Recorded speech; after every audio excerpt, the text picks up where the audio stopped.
All right, so with the release of episode 24 of season 4, we finally got some major insight into the hero Billboard chart of the My Hero world, or just specifically like Japan. So that's what I'm going to be talking about in this video. I'm just going to be explaining the Billboard chart, how it works, and I'm going to attempt to go over like every single ranked hero that we know about, like even the heroes outside of the top 10. So let's get into it. So the pro heroes are officially ranked, taking into account like several factors, such as like number of cases solved, general overall popularity, and their level of social contribution. Now, these rankings are done by the Hero Public Safety Commission. We've seen these guys before, like with the provisional license exam, and they just overall basically control like hero activity and stuff like that in the My Hero world. So they review the activity over the past year that all of these heroes have done, and they use a proprietary formula, which basically means like they come up with their own metrics and stuff, and they ultimately decide how these rankings work. And they organize all of the factors, and the results are presented as what we see as the Billboard chart. So also there's like an emphasis placed on the number of resolved incidents. That seems to be like the most important factor going into these rankings.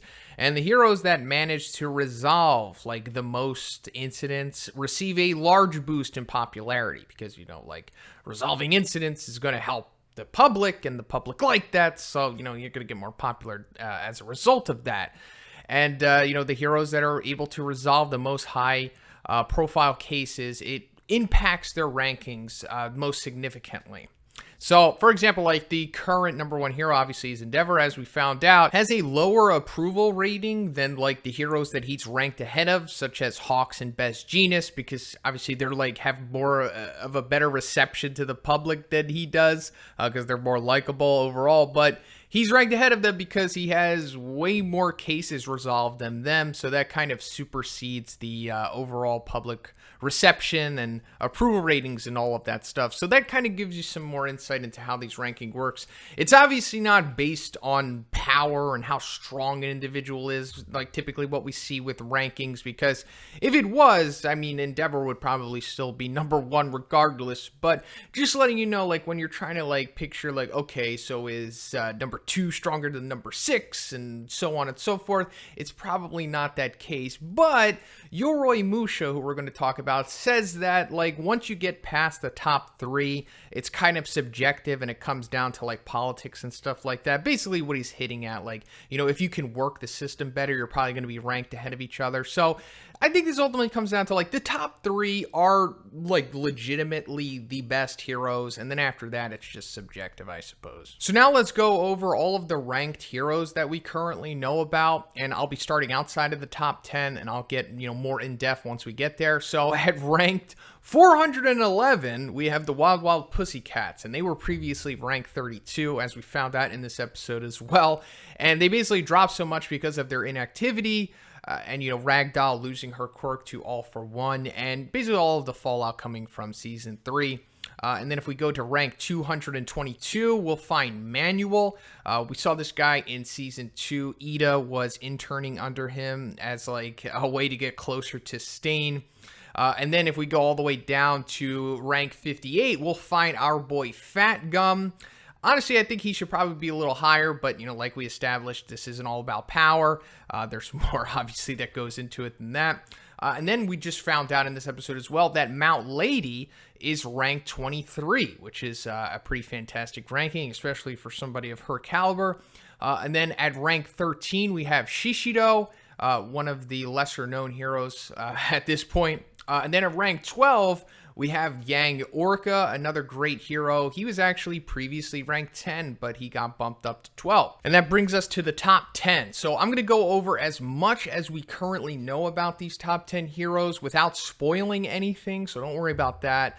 I'll go into spoiler stuff at the end of the video just to recap everything that we found out about these heroes, you know, past what has happened in Season 4, you know, what's currently going on in the manga. So watch out for that. So at number 10, we have Ryukyu. We saw her earlier in this season. She was a part of the raid on the Chisaki hideout.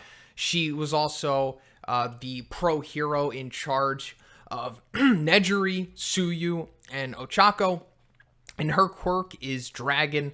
She's basically able to transform into a dragon, kind of like a mythical Zoan from One Piece or something like that. Pretty powerful, definitely worthy of the 10th spot here.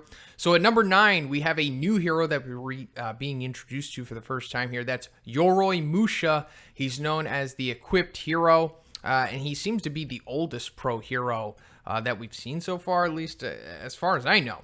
And yes, we don't know what his quirk is yet. I don't even think we currently in the story know what his quirk is. But if I were to take a guess, I would say that it's probably something similar to Yaoyorozu's, as to where he can like develop like weapons. I mean, obviously she can develop anything, but I think maybe his quirk is just limited to like weapons and equipment and armor, maybe stuff like that, it seems, possibly.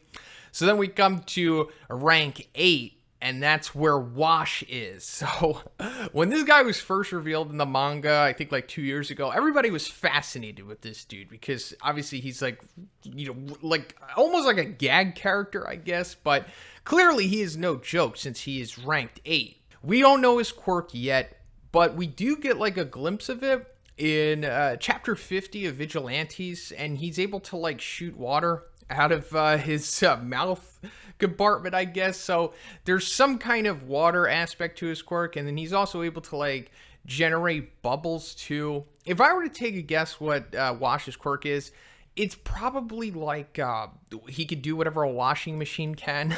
I don't know, something like, you know, like how Suyu's quirk is frog. She can do whatever a frog can do. Maybe that's what Wash's quirk is like.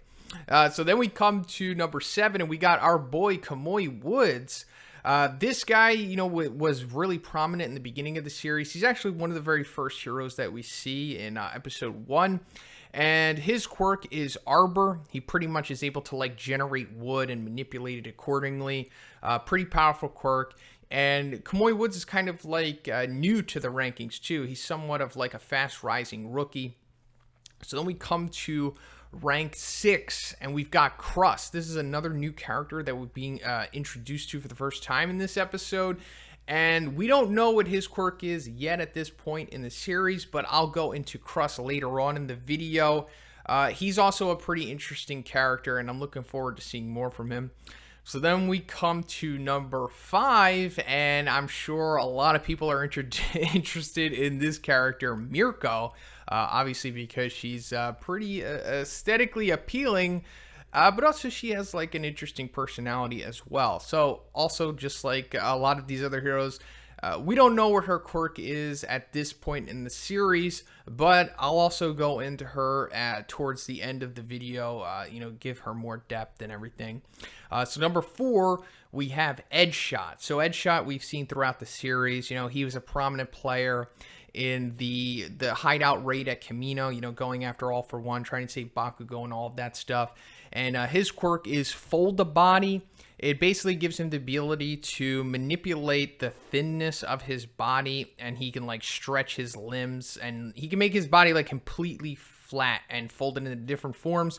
And I think the data book or something, or maybe it says it in the series, I don't know, that he can like fold himself at the speed of sound. So obviously ridiculously powerful.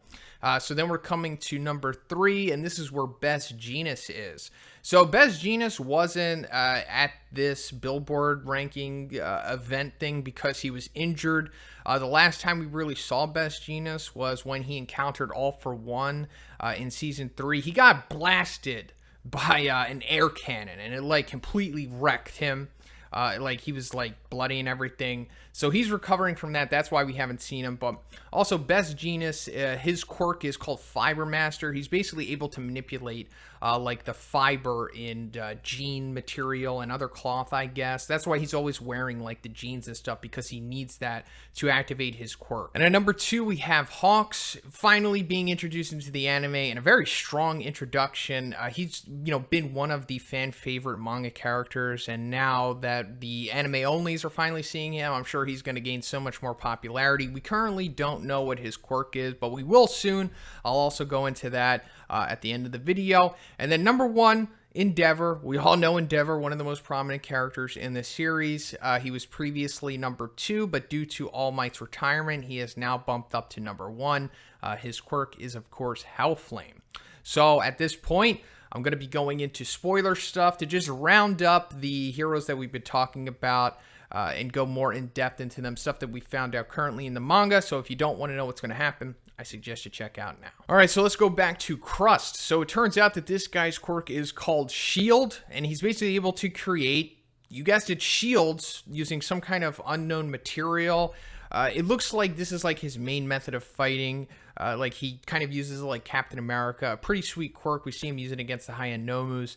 And then we go to Mirko. Turns out her quirk is called Rabbit. And just like Suyu's quirk, with Frog, she could do anything a frog could do. Mirko could do anything that a rabbit can do. She's just super powerful, super fast, and has really powerful like kicks and spring-loaded jumps and stuff like that. Then we come to Hawks. His quirk is called Fierce Wings. It revolves around the huge red wings on his back. He can manipulate all of the feathers individually. He can fly. He can move super fast.